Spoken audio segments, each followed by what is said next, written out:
Organ city તરીકે ઓળખાતા સુરત શહેરમાં વધુ એક અંગદાન કરવામાં આવ્યું. અંગદાનથી 3 લોકોને નવજીવન મળ્યું.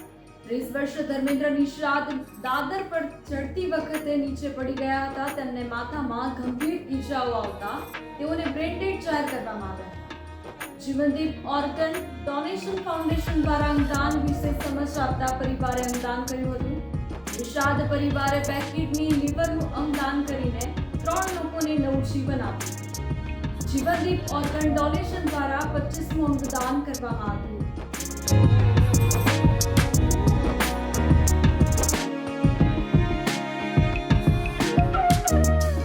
વિપુલ Talaviya Jivandeep organ donation foundation Surat. ગતરોજ ડાયમંડ હોસ્પિટલથી ડૉક્ટર હરેશ પાગડા સાહેબનો ફોન આવેલો કે અમારે ત્યાં એક બ્રેન્ડેડ પેશન્ટ છે, તો આપ આવો તો આપણે બધા સાથે મળીને તેઓને સમજાવીએ.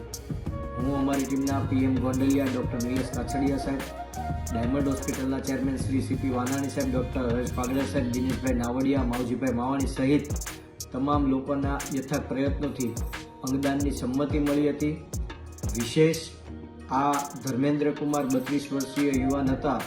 તેઓનું આકસ્મિક બ્રેન્ડેડ થતાં તેઓના થકી 3 લોકોને નવજીવન મળ્યું છે. લીવર અને બંને કિડનીઓનું દાન IKDRC અમદાવાદ દ્વારા સ્વીકારવામાં આવ્યું હતું.